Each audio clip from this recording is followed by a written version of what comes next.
আসসালামু আলাইকুম। লার্নিফাইয়ে তোমাদেরকে স্বাগত জানাচ্ছি। তোমরা যারা এসএসসি 2025 পরীক্ষার্থী, আমরা তোমাদের এই 2025 ব্যাচের সবগুলো সাবজেক্টের লাইভ ক্লাসগুলো সন্ধ্যা 7টায় নিচ্ছি।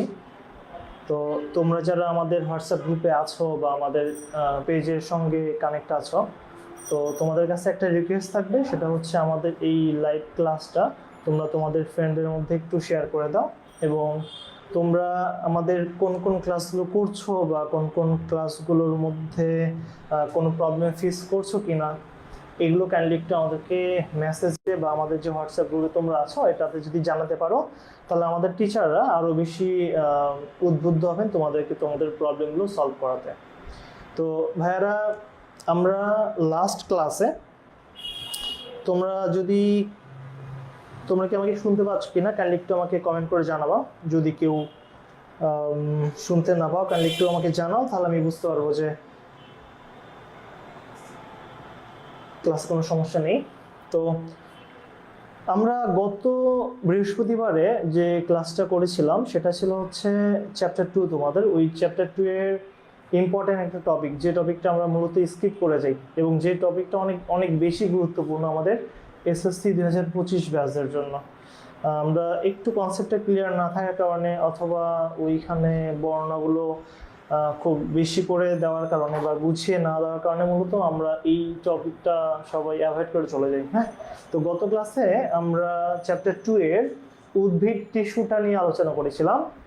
আজকে আমরা ওই চ্যাপ্টার 2 এর উদ্ভিদ টিস্যুর যে অংশটুকু শেষ করেছি তারপর থেকে, অর্থাৎ স্থায়ী টিস্যুর যে প্রকারভেদের মধ্যে আমরা 3টা প্রকারভেদ করেছিলাম, সরল টিস্যু, একটা জটিল টিস্যু, একটা হচ্ছে নিঃস্রাবী টিস্যু। আমরা লাস্ট ক্লাসে সরল টিস্যু শেষ করেছিলাম, ঠিক আছে? আমরা লাস্ট ক্লাসে সরল টিস্যু শেষ করেছিলাম। আজকে আমরা মূলত জটিল টিস্যু থেকে আমাদের ক্লাসটা শুরু করব। তো একটু খেয়াল করো, আমি আরেকটু রিমাইন্ডার দিয়ে দিই, তাহলে আমাদের এই ক্লাসটা একটু বুঝতে সুবিধা হবে। আমরা গত ক্লাসে মূলত এটা হচ্ছে আমাদের অধ্যায় 2, জীববিজ্ঞানের অধ্যায় 2, এবং আমাদের আজকে আলোচ্য টপিকটা হচ্ছে ভাইয়া উদ্ভিদ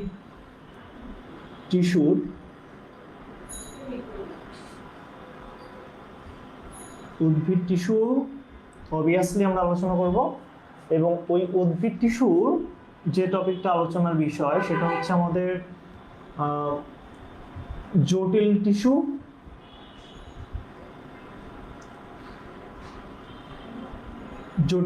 এবং এই জটিল টিস্যুর মধ্যে যে 2টা পার্ট আছে, একটা হচ্ছে আমাদের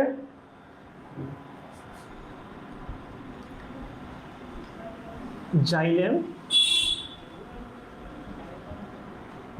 আর একটা হচ্ছে আমাদের ফ্লোয়েম। আমরা আজকে এই জটিল টিস্যুর জাইলেম এবং ফ্লোয়েম নিয়ে আলোচনা করব। এবং এই জটিল টিস্যুটা কোথা থেকে আসছে আমি একটু আরেকবার তোমাদেরকে বলে দিই, খেয়াল করি ভাইয়া। উদ্ভিদ টিস্যুটা শুরু হয়েছে আমাদের ওই ভাজক টিস্যু, স্থায়ী টিস্যু থেকে। এবং স্থায়ী টিস্যুটার মধ্যে যে বর্ণনা ছিল, ওই স্থায়ী টিস্যুর মধ্যে স্থায়ী টিস্যু ছিল হচ্ছে 3 প্রকার ভাইয়া। একটা ছিল হচ্ছে সরল, দেন একটা ছিল হচ্ছে জটিল টিস্যু, আর একটা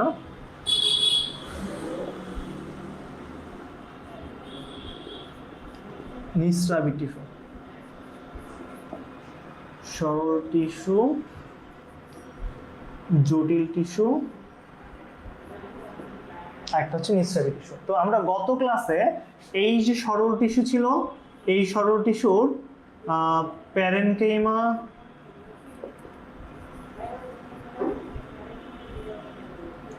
কোলেনকেইমা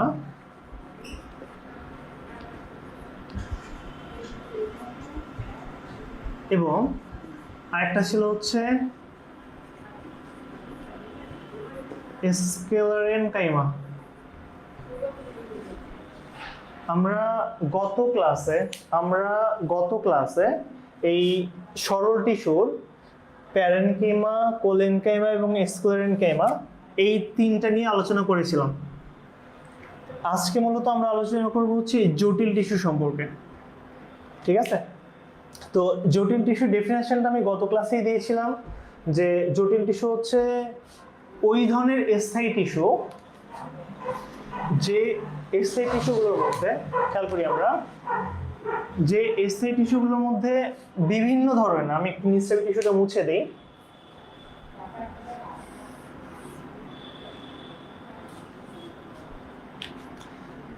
জটিল টিস্যুটা হচ্ছে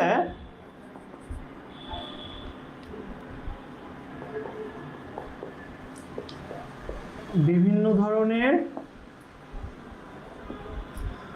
এটা কি স্থায়ী টিস্যু, বিভিন্ন ধরনের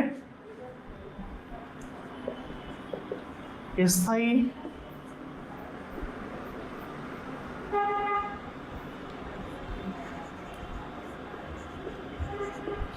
কোষের সমন্বয়ে তৈরি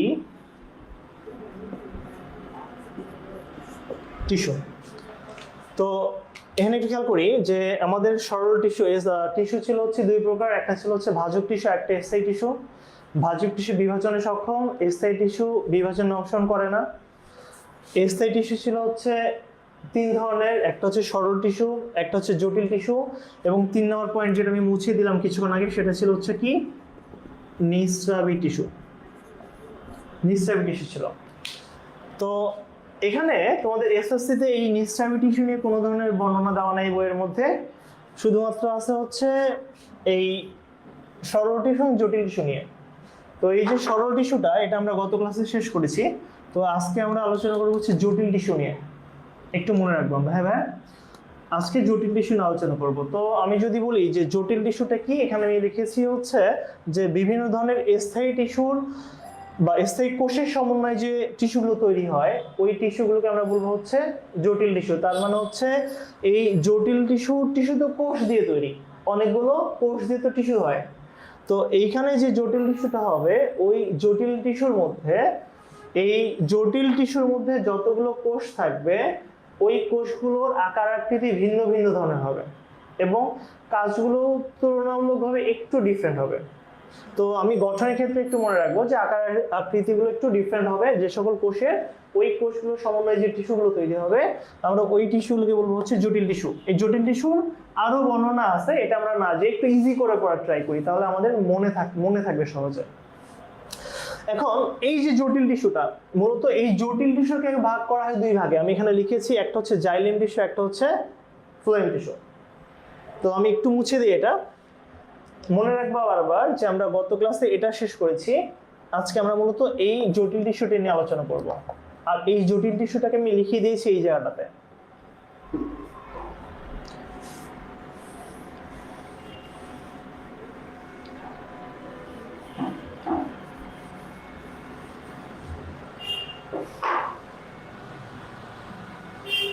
তো খেয়াল করি, এইখানে যে জটিল টিস্যুটা আছে, এই জটিল টিস্যু কয় ধরনের? দুই ধরনের, একটা হচ্ছে জাইলেম আর একটা হচ্ছে ফ্লোয়েম।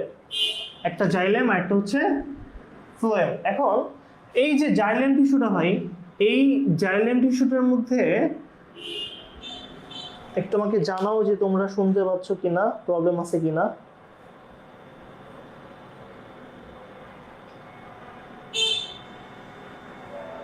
ওকে, এই জাইলেম টিস্যুটার মধ্যে আবার কয়েক ধরনের কোষ থাকে। কি কি থাকে? এক নম্বরে হচ্ছে তোমাদের থাকে হচ্ছে ট্রাকিট, দুই নম্বরে থাকে হচ্ছে ভেসেল, তিন নম্বরে থাকে হচ্ছে, এটা কি জাইলেম টিস্যু, জাইলেম প্যারেনকাইমা।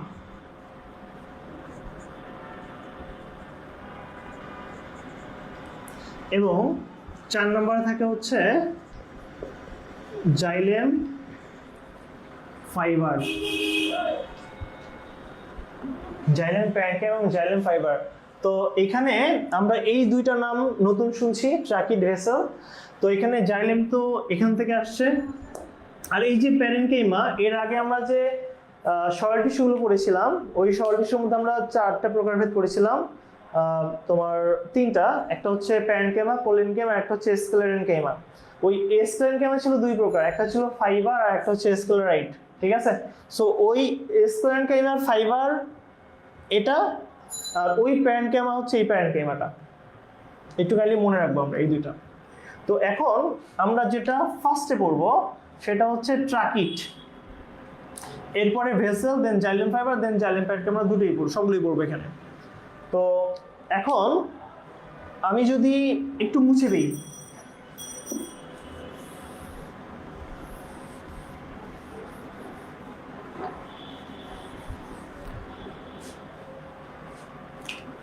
জাইলের মধ্যে কে কে আছে?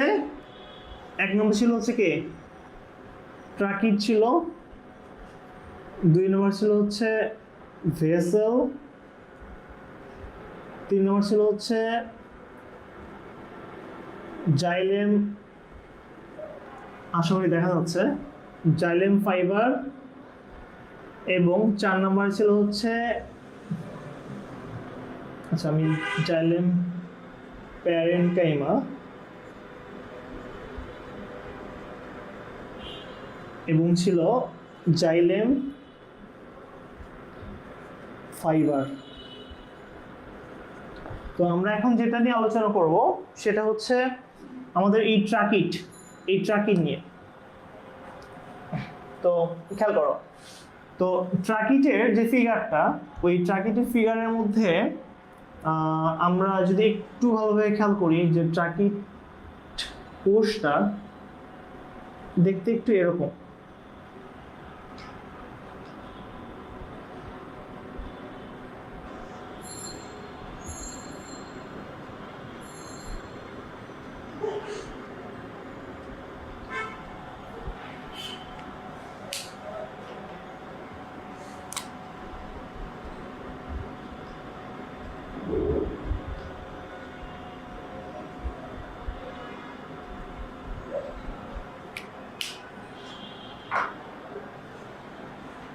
খেয়াল করি, এই যে ট্রাকিট কোষটা আছে, এই ট্রাকিট কোষটা হচ্ছে, আমি ফিজিক্যাল স্ট্রাকচারটা যদি একটু ভালোভাবে খেয়াল করি তাহলে আমরা কিন্তু কিছু কিছু বৈশিষ্ট্য সহজে মনে রাখতে পারবো।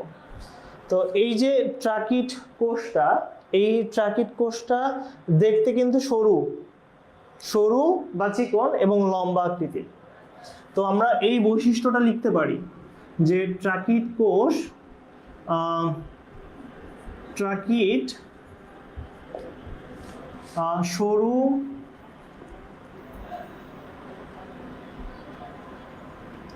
লম্বা, ট্রাকিট দেখতে সরু লম্বা এবং উভয় প্রান্ত কি সুচালো। আমি এই বৈশিষ্ট্যটা দেখে দেখে লিখতে পারবো যে ট্রাকিট কোষ দেখতে কেমন। ট্রাকিট কোষ দেখতে হচ্ছে সরু লম্বা এবং উভয় প্রান্ত সুচালো। এবং এদের যে প্রাচীরটা, এই যে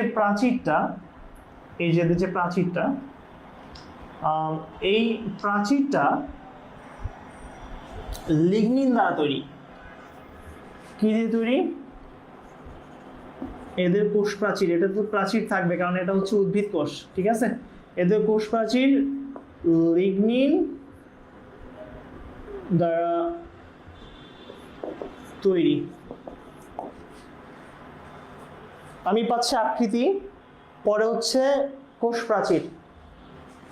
এবং 3 নম্বর পার্ট আমি যদি বলি, তো এদের যদি কোষ প্রাচীরটাতে মধ্যে লিগনিন জমে এবং কোষ প্রাচীরে লিগনিন জমে, এদের কোষ প্রাচীরটা পুরু হয়। লিগনিন জমার কারণে লিগনিন জমে কোষ প্রাচীর কি হবে? পুরু হবে বা মোটা হবে, ঠিক আছে? তো এদের কোষ প্রাচীরটা পুরু বা মোটা হওয়ার কারণে এদের যে অভ্যন্তরীণ গহ্বর আছে না, ভিতরে যে ভ্যাকিউল বা গহ্বর থাকার কথা, এই গহ্বরটা বন্ধ হয়ে যায়। এখন আমরা যদি একটা জিনিস চিন্তা করি ভাই, সেটা হচ্ছে আমরা ধরো এটা একটা ট্র্যাকিক কোষ, এর উপরে আর একটা ট্র্যাকিক কোষ আছে, এর উপরে আর একটা ট্র্যাকিক কোষ আছে। সো এই যে ট্র্যাকিক কোষগুলো কি একটার পর একটা সাজানো থাকে, অথবা পাশাপাশি কিন্তু ট্র্যাকিক কোষ থাকে। এখানে একটা ট্র্যাকিক কোষ, পাশে আরেকটা ট্র্যাকিক কোষ থাকতে পারে। তো এই যে ট্র্যাকিক কোষগুলো ভিতরের অভ্যন্তরীণ গহ্বরটা বন্ধ হয়ে যাওয়ার ফলে এরা মূলত নিচ থেকে উপরের দিকে বিভিন্ন ধরনের প্রয়োজনীয় উপাদান, পানি, খনিজ লবণ বা কোষ রসগুলোকে ট্রান্সপোর্ট করতে পারে না, স্থানান্তরিত করতে পারে না। ফলে আমি যদি ধরে নেই যে এখানে একটা কোষ আছে ট্র্যাকিক কোষ, এবং এর পাশে আমি যদি বলি যে এখানে আর একটা ট্র্যাকিক কোষ আছে, এখানে আরেকটা ট্র্যাকিক কোষ আছে, এবং এই ট্র্যাকিক কোষটার কোষ প্রাচীর, আমরা সবাই জানি যে প্রত্যেকটা কোষের কোষ প্রাচীরে কিছু প্লাজমোডেসমাটা বা আণুবীক্ষণিক নালী বা সূক্ষ্ম নালী থাকে। ওই কোষ প্রাচীরের মধ্যে যে অতি সূক্ষ্ম নালীগুলো থাকে, আচ্ছা এইখানে একটা কোষ, এই কোষের মধ্যে যে ছিদ্র বা পিট বা কূপ, এই কোষের মধ্যে যে কূপ, আচ্ছা এই দুইটা কূপ কি পাশাপাশি আছে না? যখনই কূপটা পাশাপাশি থাকবে তখন এদেরকে জোড়া কূপ বলা হয়, পার্শ্বীয় জোড়া কূপ। পার্শ্বীয় বলতে কি পাশাপাশি, পাশাপাশি, জোড়া বলতে কি দুইটা কূপ মিলে এক জোড়া, বা পার্শ্বীয় জোড়া কূপের মাধ্যমে এক কোষ থেকে প্রয়োজনীয় উপাদান আর এক কোষের মধ্যে স্থানান্তরিত হয়। তার মানে হচ্ছে এদের কোষ প্রাচীর লিগনিন দ্বারা তৈরি। কোষ প্রাচীর লিগনিন দ্বারা হওয়ার কারণে কোষ প্রাচীর মোটা হয়ে যায় বা পুরু হয়ে যায়, এবং এর ফলে এদের অভ্যন্তরীণ গহ্বর যেটা আছে, এই গহ্বরটা বন্ধ হয়ে গেলে উপর থেকে বা নিচ থেকে উপরের দিকে প্রয়োজনীয় উপাদানগুলো স্থানান্তরটা বন্ধ হয়ে যায়, এবং তখন এদের যে পার্শ্বীয় জোড়াকূপ থাকে, এই জোড়াকূপের মধ্যে এই একটা কোষের মধ্যে ছিদ্র বা কূপ, ওই পাশে একটা কোষের মধ্যে ছিদ্র বা কূপ যখন থাকবে, এই দুটা পার্শ্বীয় জোড়াকূপের মাধ্যমে তারা তাদের প্রয়োজনীয় উপাদানগুলো আদান প্রদান করতে থাকবে। তার মানে হচ্ছে লিগনিনজয় কোষ প্রাচীর পুরু হবে, এবং পার্শ্বীয় জোড়া কূপের মাধ্যমে প্রয়োজনীয় উপাদান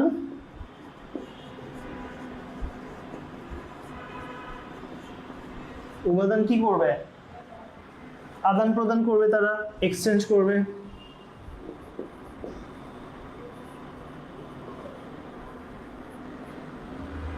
ঠিক আছে?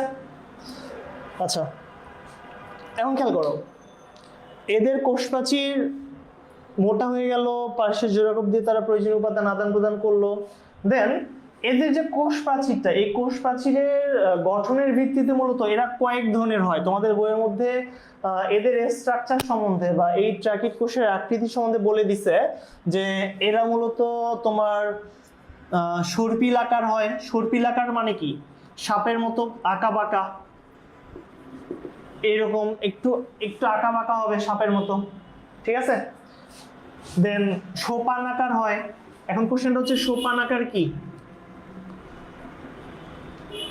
সোপান আকার বলতে একদম স্ট্রেট বা সোজাকে বোঝানো হয়, একদম সোজা হতে পারে, ঠিক আছে? সর্পিল আকার, সোপান আকার। জালিকাকার বা কূপাঙ্কিত।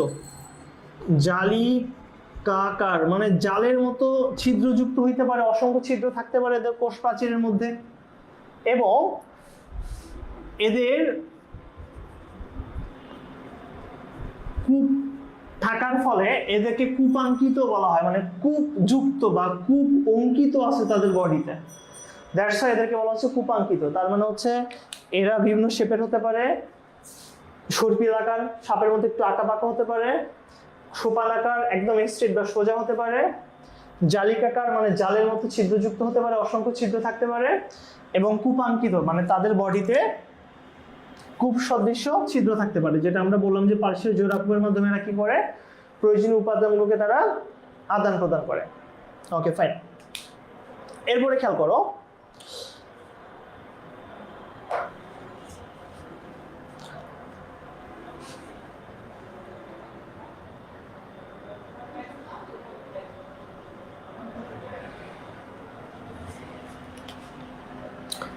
এরপরে এরা কোথায় কোথায় থাকে? এরা মূলত নগ্নবীজী যে উদ্ভিদ আছে, আবৃতবীজী যে উদ্ভিদ আছে এবং ফার্ন জাতীয় যে উদ্ভিদগুলো আছে তাদের প্রাথমিক জাইলেমে এবং গৌণ জাইলেমে মানে উভয় ধরনের অবস্থায় এদেরকে দেখা যায়, মানে এই ট্রাকিট কোষকে দেখা যায়। ঠিক আছে, একটু মনে রাখবো যে কোন কোন উদ্ভিদের মধ্যে এদের উপস্থিতিটা লক্ষ্য করা যায়। ফার্ন জাতীয় উদ্ভিদের মধ্যে, ফার্ন আমরা সবাই চিনি, ওই যে গ্রাম অঞ্চলে ঢেঁকি শাক বলে অনেকে, ঢেঁকি শাক ওদেরকে ফার্ন বলা হয়। অনেকে আবার আমরা ইনডোর প্লান্ট হিসেবে ফার্ন জাতীয় গাছগুলোকে ব্যবহার করে থাকি। তোমরা যারা ঢাকা শহরে থাকো বা গ্রামে কিন্তু সবাই ঢেঁকি শাক হিসেবে চেনো, অনেকে এক একটা নামে চেনো। তো ওই ফার্ন জাতীয় উদ্ভিদের মধ্যে নগ্নবীজী এবং আবৃতবীজী উদ্ভিদের মধ্যে এই ট্রাকিট কোষটা দেখা যায়। তো আমরা এখানে লিখতে পারি অবস্থানটা কোথায়, ফার্ন আবৃত ও নগ্ন বীজি, নট জীবী, নগ্ন বীজি, হ্যাঁ, উদ্ভিদের, ফার্ন আবৃত এবং নগ্নবীজী উদ্ভিদের প্রায়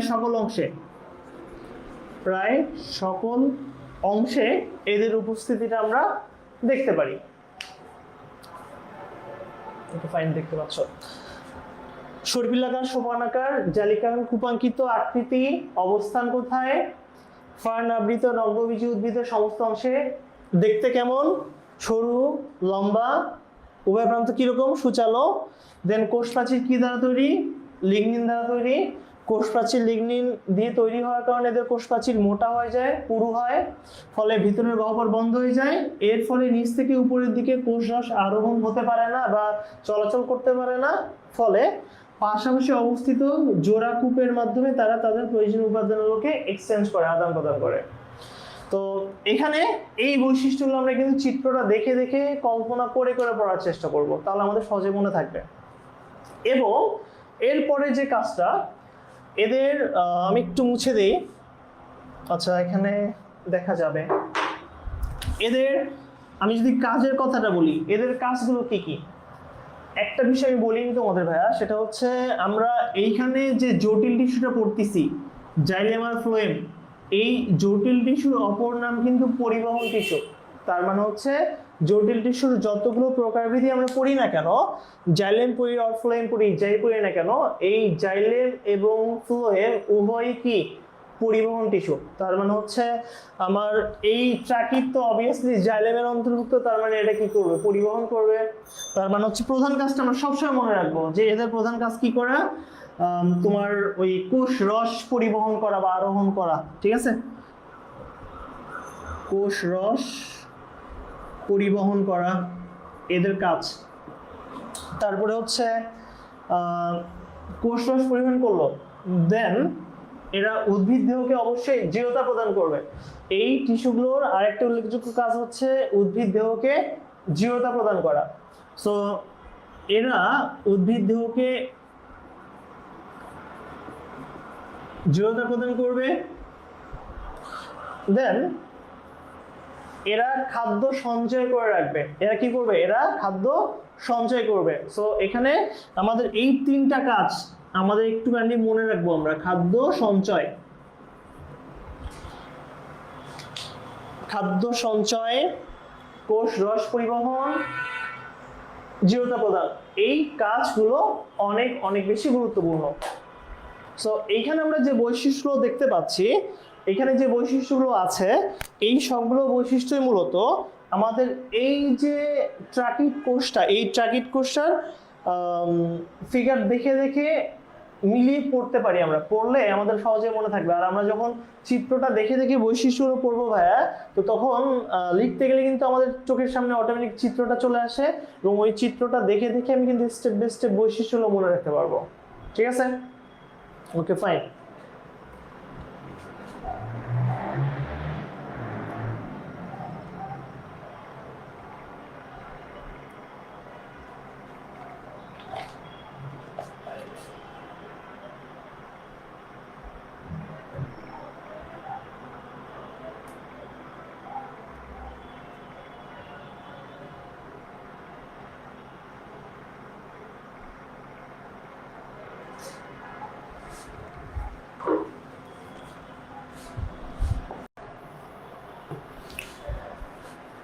দুঃখিত, আমাদের কিছু যান্ত্রিক সমস্যার কারণে আমরা লাইভটা থেকে বিচ্ছিন্ন হয়ে গিয়েছিলাম। তো আমরা আবার শুরু করি যেখান থেকে শেষ করেছিলাম। তো এখানে একটু খেয়াল করি ভাইয়া, এখানে আমি বলেছিলাম যে আমাদের এই যে ভেসেল কোষটা আছে, এই ভেসেল কোষটার এই বৈশিষ্ট্য আমরা দেখতে পারবো যে এদের আকৃতিগুলো ডিফারেন্ট হতে পারে এবং এদের অবস্থানটা একটু খেয়াল করব যে এরা মূলত গুপ্তবীজী উদ্ভিদ, ঠিক আছে? গুপ্তবীজী বলতে কি আবৃতবীজী যাদেরকে বলা হয়ে থাকে আর কি। হ্যাঁ, তো মনে রাখবা যে আবৃতবীজী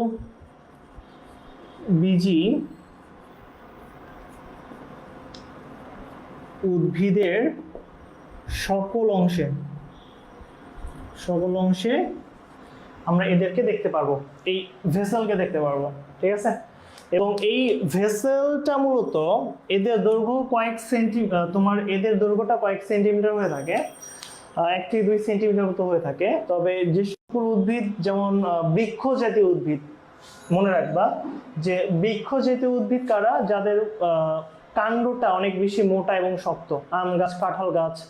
এবং আরোহী জাতীয় যে উদ্ভিদ, আরোহী বলতে আমরা ওই যে সিম গাছ বা তোমার মিষ্টি কুমড়া বা লাউ গাছ, যেটা মূলত অন্যান্য গাছের মাধবীলতা একটা ফুল, যেটা মূলত অন্যান্য গাছের উপরে ভর করে অবস্থান করে।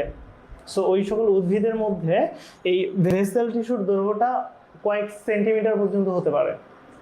সো এটা একটু মনে রাখবো। এবং এর কাজটা কি?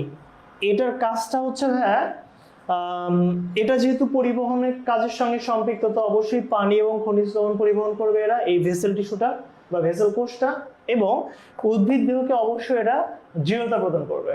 সো আমার এই ভেসেলের মধ্যে আমি যে বৈশিষ্ট্যগুলো পাবো এটা আরেকবার একটু বলে দিই, যে এই ভেসেলগুলো আমি একদম প্রাথমিক অবস্থা থেকে আরেকবার রিপিট করি। সেটা হচ্ছে এই ভেসেল কোষগুলো আকৃতিতে খাটো চোঙের মতো হবে, একটি কোষের উপরে আরেকটি কোষ অবস্থান করবে, ফলে এদের যে প্রান্তীয় প্রাচীরগুলো আছে, এই প্রান্তীয় প্রাচীর গলে যাবে বা প্রান্তীয় প্রাচীর গলে যে লম্বা নলের মতো অংশ তৈরি করে, এবং এই লম্বা নলের মতো অংশ তৈরি করার কারণে মূলত এরা বিভিন্ন ধরনের প্রয়োজনীয় উপাদানগুলোকে উপরের দিকে বা কোষ থেকে কোষের দিকে ট্রান্সফার করতে পারে, পরিবহন করতে পারে। এবং এখানে একটু খেয়াল করে দেখো, আমি এখানে বলেছি যে এই ভেসেল কোষগুলোর একদম প্রাথমিক পর্যায়ে প্রোটোপ্লাজম থাকে, কিন্তু পরিণত লাভ করার পরে, ম্যাচুরিটির পরে এদের প্রোটোপ্লাজম নষ্ট হয়ে যায়, এটা কি মৃত কোষে রূপান্তরিত হয়। এবং এদের আকৃতি বলেছি হচ্ছে সর্পিলাকার, যেটা আগে বলা ছিল যে সর্পিলাকার, দেন হচ্ছে বলয়াকার বা কূপাঙ্কিত বা জালিকাকার বিভিন্ন ধরনের হতে পারে। এবং এদের অবস্থানটা কোথায়?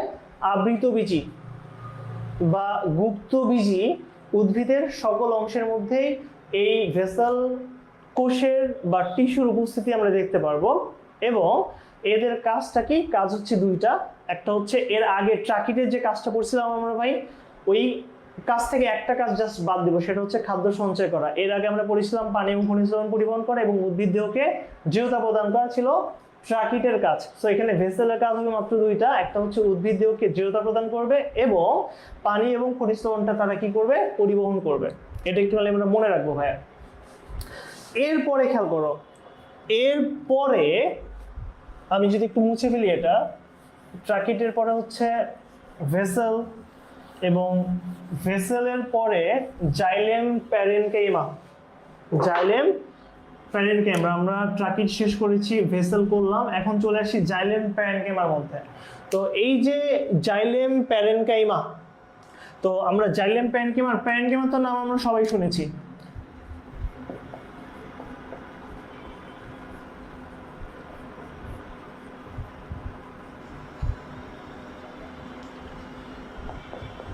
জাইলেম প্যারেনকাইমা ভাইয়া, প্যারেনকাইমার বৈশিষ্ট্যগুলো আমরা জানি যে এদের কোষ প্রাচীর পাতলা হয়, নিউক্লিয়াস বড় হয়, সাইটোপ্লাজম ঘন হয়, কোষের মধ্যে আন্তঃকোষীয় ফাঁক থাকে বা ইন্টারসেলুলার স্পেস আমরা যেটাকে বলে থাকি। দেন এটার কাজ ছিল হচ্ছে খাদ্য পরিবহন করা, খাদ্য উৎপাদন করা, খাদ্য সঞ্চয় করা, উদ্ভিদ দেহকে দৃঢ়তা প্রদান করা। আমাদের প্যারেনকাইমার বৈশিষ্ট্য আমরা পড়েছিলাম সরল টিস্যুর মধ্যে। তো এইখানে যেহেতু এই প্যারেনকাইমাটা জাইলেম টিস্যুর মধ্যে অবস্থান করতেছে, এবং সেজন্য আমরা এই প্যারেনকাইমাটার ডেফিনেশনের ক্ষেত্রে জাস্ট মনে রাখবো যে জাইলেম টিস্যুর মধ্যে অবস্থিত প্যারেনকাইমাকে আমরা কি বলবো? জাইলেম প্যারেনকাইমা বলবো। জাইলেম টিস্যুর মধ্যে অবস্থিত প্যারেনকেমা কি বলবো? Xylem parenchyma. সো আমি এটা লিখতে পারি যে জাইলেম টিস্যুতে অবস্থিত প্যারেনকাইমা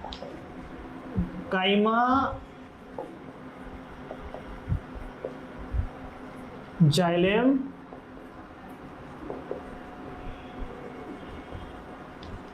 প্যারেনকাইমা, কাইমাই জাইলেম প্যারেনকাইমা এটা বলতে পারি। এবং এই জাইলেম প্যারেনকাইমাকে আমরা বলতে পারি এটা হচ্ছে উড প্যারেনকাইমা। এটার অপর নাম কি?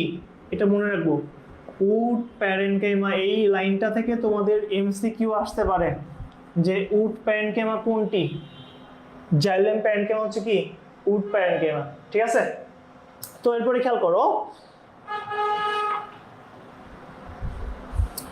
এই জাইলেম প্যারেনকাইমার আরেকটা উল্লেখযোগ্য বৈশিষ্ট্য হচ্ছে, এর আগে আমরা যে ভেসেলের যে বৈশিষ্ট্যটা বললাম, যে প্রাথমিক অবস্থায়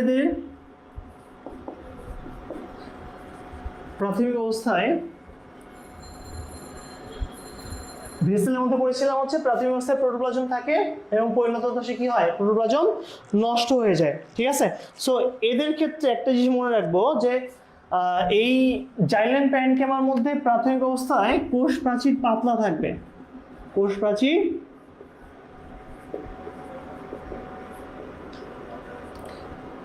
পাতলা থাকে, কিন্তু পরিণত দশায় বা ম্যাচুরিটির পরে এদের কোষ প্রাচীর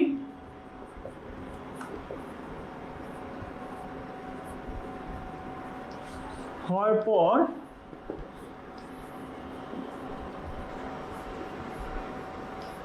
কোষ প্রাচীর মোটা হয়ে যায়। এখানে এই দুটো ইনফরমেশন কালেক্ট আমরা মনে রাখবো যে আমাদের প্রাথমিক অবস্থায় কি হয়? কোষ প্রাচীর পাতলা থাকে এবং পরিণত অবস্থায় কি হবে? পরিণত অবস্থায় এদের কোষ প্রাচীরটা মোটা হয়ে যাবে। ঠিক আছে, এবং এখানে একটা বিষয় মনে রাখবো, এদের কাজটা এবং অবস্থানটা, এদের কাজ এবং এদের অবস্থানটা। এখন খেয়াল করো যে এই যে জাইলেম প্যারেনকাইমা, এদের কাজটা কোনটা? এদের কাজটা কি? এদের কাজটা হচ্ছে পানি পরিবহন করা। এদের কাজ মানে হচ্ছে এই যে জাইলেম প্যারেনকাইমা, এই জাইলেম প্যারেনকাইমার কাজটা হচ্ছে পানি পরিবহন করা এবং খাদ্য সঞ্চয় করা। এখানে আমরা এই কাজ দুটো জাস্ট উল্লেখ করব যে এদের কাজ হচ্ছে পানি পরিবহন। জাইলেম প্যারেনকাইমার কাজ কি? পানি পরিবহন করা এবং খাদ্যবস্তু সঞ্চয় করা। এই কয়েকটা কাজে উল্লেখযোগ্য জাইলেম প্যারেনকাইমা। আমরা প্যারেনকাইমা টিস্যুর কথাটা মনে রেখে এর বৈশিষ্ট্যগুলো পড়ার চেষ্টা করব। জাইলেমে অবস্থিত প্যারেনকাইমা টিস্যুকে বলা হচ্ছে জাইলেম প্যারেনকাইমা। এদের কোষ প্রাচীর পাতলা, পরিণত অবস্থায় এদের কোষ প্রাচীর শক্ত বা মোটা হয়ে যায় এবং এদেরকে আমরা উড প্যারেনকাইমা বলে থাকি। এবং এদের কাজ কি? পানি এবং খাদ্যবস্তু কি করা? পানি পরিবহন করা এবং খাদ্যবস্তু সঞ্চয় করা। ঠিক আছে, সো এই কয়েকটা উল্লেখযোগ্য কাজ, আর কিছুই নেই ভাই। একটু পয়েন্ট করে ফেলবা তোমরা খাতার মধ্যে, তাহলে মুখস্থ করতে সহজ হবে এবং মনে থাকবে। এরপরে খেয়াল করো, এরপরে এরপর হচ্ছে জাইলেম ফাইবার। এরপরে কি? Xylem fibre. আমরা কিন্তু জাইলেম প্যারেনকাইমা পড়লাম, এরপরে যেটা এখন সেটা হচ্ছে জাইলেম ফাইবার। তো ভাই একটা বিষয় খেয়াল করে দেখো তো, আমরা ফাইবার পড়েছি কোথায়? প্যারেনকাইমা পড়েছি, কোলেনকাইমা পড়েছি এবং এসক্লেরেনকাইমা পড়েছিলাম। ওই যে সরল টিস্যুর মধ্যে প্যারেনকাইমা, কোলেনকাইমা এবং এসক্লেরেনকাইমা পড়েছিলাম। এবং ওই এসক্লেরেনকাইমার মধ্যে আমরা প্রোগ্রাম পড়েছিলাম দুইটা, একটা হচ্ছে ফাইবার, একটা হচ্ছে কি? স্ক্লেরাইট। একটা ছিল কি? ফাইবার, একটা হচ্ছে স্ক্লেরাইট। সো ফাইবার এবং স্ক্লেরাইট, ওই ফাইবারটাই ভাই এই ফাইবারটা। তো ফাইবার কোথায় ছিল? এসক্লেরেনকাইমা টিস্যুর মধ্যে ছিল। ফাইবার কোথায় ছিল? এসক্লেরেনকাইমা টিস্যুর মধ্যে ছিল। সো আমি যদি এখানে বলি যেটা হচ্ছে জাইলেম ফাইবার,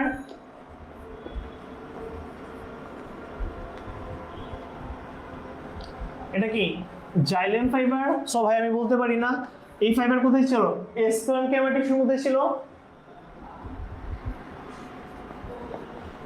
জাইলেমে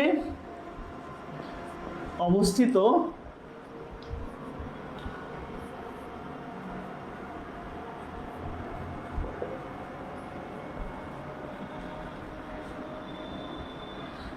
জাইলেমে অবস্থিত স্টেরেনকাইমা কে বা স্টেরেনকাইমা ফাইবার কি? আমরা জাইলেম ফাইবার বলতে পারি।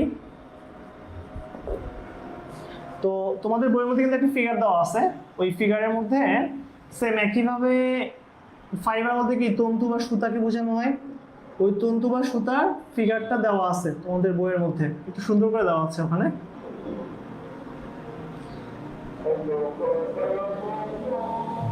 আমরা একটু বিরতি নেই 1 মিনিটের জন্য।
ওকে, এখন একটু খেয়াল করি যে এখানে আমরা যে কোষটা দেখছি সেটা হচ্ছে জাইলেম ফাইবার। ফাইবার বলতে আমরা সুতাকে বুঝি বা তন্তুকে বুঝে থাকি।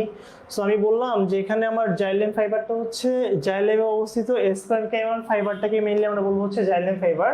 তো এখানে এই যে জাইলেম ফাইবারটা আছে, এই জাইলেম ফাইবারের উল্লেখযোগ্য আমি যদি আরো কিছু বৈশিষ্ট্য বলি, যে এর আগে আমরা যেটা বললাম জাইলেম প্যারেনকিমা, আমরা ওটাকে বলেছিলাম কি উড প্যারেনকিমা, বাট এটা যেহেতু জাইলেম ফাইবার, এটার অপর নাম হচ্ছে উড ফাইবার। উড ফাইবার নামগুলো মনে রাখা সহজ ভাই, বৈশিষ্ট্য প্রায় কাছাকাছি। জাইলেম প্যারেনকিমা মানে জাইলেমে অবস্থিত প্যারেনকিমা কোষগুলো, জাইলেম ফাইবার জাইলেমে অবস্থিত স্ক্লেরেনকিমা কোষ। কেন? স্ক্লেরেনকিমা কোষের প্রকারভেদ দুইটা, একটা হচ্ছে ফাইবার, একটা হচ্ছে স্ক্লেরাইড। সো ফাইবার যেহেতু স্ক্লেরেনকিমা কোষের অন্তর্ভুক্ত, সেজন্য জাইলেমে অবস্থিত স্ক্লেরেনকিমা কোষটা হচ্ছে জাইলেম ফাইবার, এবং এই জাইলেম ফাইবারের অপর নাম হচ্ছে উড ফাইবার। এবং এটার মধ্যে আমি যদি বলি যে পরিণত অবস্থায় এরা যখন একদম প্রাথমিক অবস্থায় থাকে, তো প্রাথমিক অবস্থায় কি হয়? প্রাথমিক অবস্থায় প্রোটোপ্লাজম থাকে,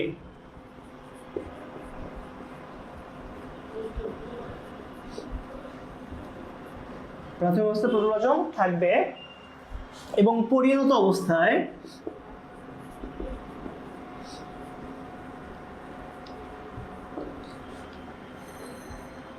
প্রোটোপ্লাজম থাকে না, ফলে এরা কি মৃত কোষে রূপান্তরিত হয়।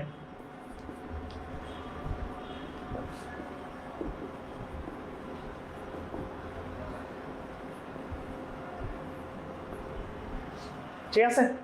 এবং এই যে জাইলেম ফাইবার, এবং এটার অবস্থানটা কোথায় ভাই? এটার অবস্থানটা হচ্ছে এই জাইলেম ফাইবার মতো অবস্থান করে দ্বিবীজপত্রী, যাদের বীজপত্র দুইটা।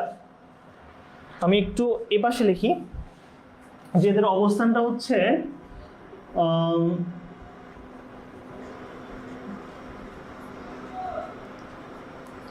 দ্বিবীজপত্রী উদ্ভিদের সকল অংশে। এবং এই জাইলেমের কাজ কি? আমি বারবারই বলছি যে আমাদের এই জাইলেমের মধ্যে অন্তর্ভুক্ত যে tracheid vessel, xylem fibre, xylem parenchyma থাকবে, এই সবগুলো কি পরিবহন টিস্যু। ফ্লোয়েমের ক্ষেত্রে কিন্তু একই পরিবহন টিস্যু। সো এখানে প্রধান কাজটা হচ্ছে পরিবহন করা। এখন কি কি পরিবহন করে ভাই? পানি এবং খনিজ লবণ পরিবহন করে। পানি ও খনিজ লবণ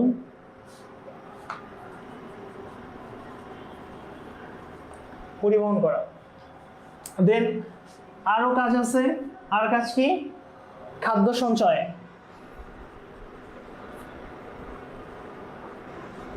এটা কি করে? খাদ্য সঞ্চয় করে। দেন আরো কাজ আছে ভাই। এটা আরেকটা কাজ আমি যদি বলি, আরেকটা কাজ কি? আরেকটা কাজ হচ্ছে এরা উদ্ভিদ দেহকে দৃঢ়তা প্রদান করে। মানে উদ্ভিদের যে আকৃতিটা, এই আকৃতিটাকে একদম ফিক্সড রাখতে এরা কাজ করে থাকে। সো এখানে আমাদের এই ফাইবারের এই বৈশিষ্ট্য কেন মনে রাখবো আমরা, যে কি কি আমি বৈশিষ্ট্য পাচ্ছি আমার ফাইবারের মধ্যে? আমি পাচ্ছি হচ্ছে জাইলেমে অবস্থিত এসপ্যারেনকেমা কোষকে জাইলেম ফাইবার বলা হচ্ছে, এবং এদের অপর নাম হচ্ছে উড ফাইবার। প্রাথমিক অবস্থায় এদের প্রোটোপ্লাজম থাকবে এবং পরিণত অবস্থায় প্রোটোপ্লাজম থাকতেছে না এবং মৃত কোষে কনভার্ট হচ্ছে।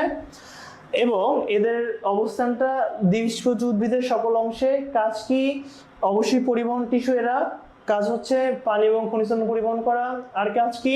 খাদ্য সঞ্চয় করে। এবং আরেকটি উল্লেখযোগ্য কাজ হচ্ছে উদ্ভিদ দেহকে দৃঢ়তা প্রদান করা। সো এইখানে আমরা যে জাইলেম ফাইবার এর বৈশিষ্ট্যগুলো দেখলাম, এখান থেকে এই যে উড ফাইবার এদেরকে বলা হচ্ছে, এটা একটু ইম্পর্টেন্ট ভাই। এবং অবস্থানটা হচ্ছে দ্বিবীজপত্রী উদ্ভিদের সকল অংশে।